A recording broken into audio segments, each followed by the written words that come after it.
Okay.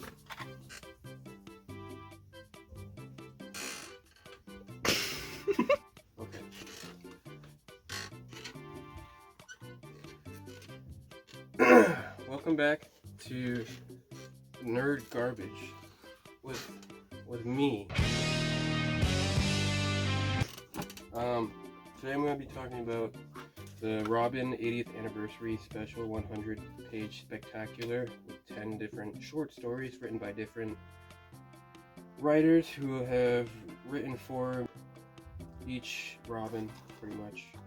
So like Marv Wolfman, who created the identity of Nightwing in the new Teen Titans run that he did with George Perez.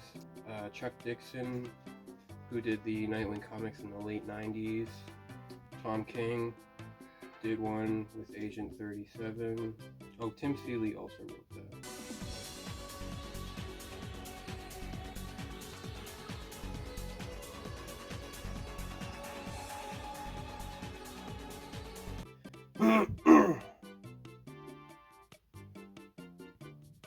The first story is written by Marv Wolfman and is called A Little Nudge. Fine, Dad.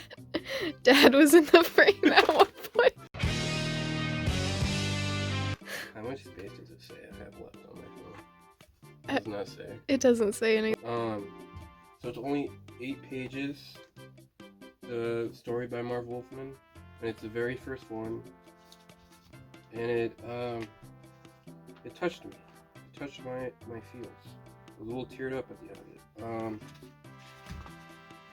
I don't know if that's because I haven't really read or watched a good Nightwing story in a few years, between the Titans show being kind of dark and edgy and not being very true to Dick Grayson, and also in his own comic book where he got shot in the forehead. Or if it's just because I have a very deep love for these characters, and seeing them represented the way I see them in my mind gave me, I don't know, you know what I'm trying to say. But regardless, it's clear that Marv Wolfman has a deep understanding of who Dick Grayson is and who Batman is. The way he breaks down or articulates the way Robin approaches crime fighting compared to how Batman approaches it is really interesting. He explains that Batman and Dick Grayson, both of their parents died about the same time, but Batman didn't find their killer until he was like an adult. So he approached crime fighting as finding revenge for his parents.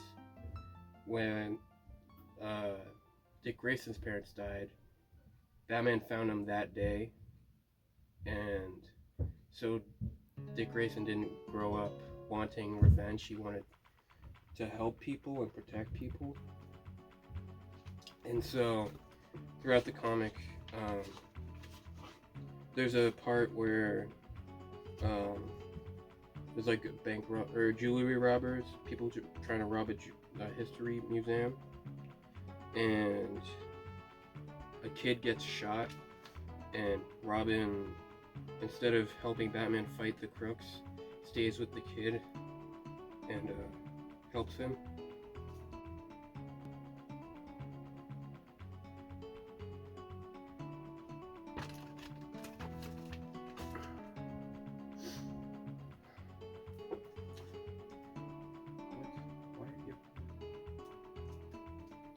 Jason Todd and Stephanie Brown have the same amount of stories in this. What the heck is that about? I guess Jason Todd's only interesting because he dies. Stephanie Brown was only Robin for like 2 issues. I guess that's really all I wanted to say about it. I just really like it. I'm working on a script for Dr. Doom and his origins, because there was a rumor that he was going to be the villain in Black Panther 2, and I was thinking, and I was like, I don't know what his true origins are, aside from the 2004 movie. Anyways,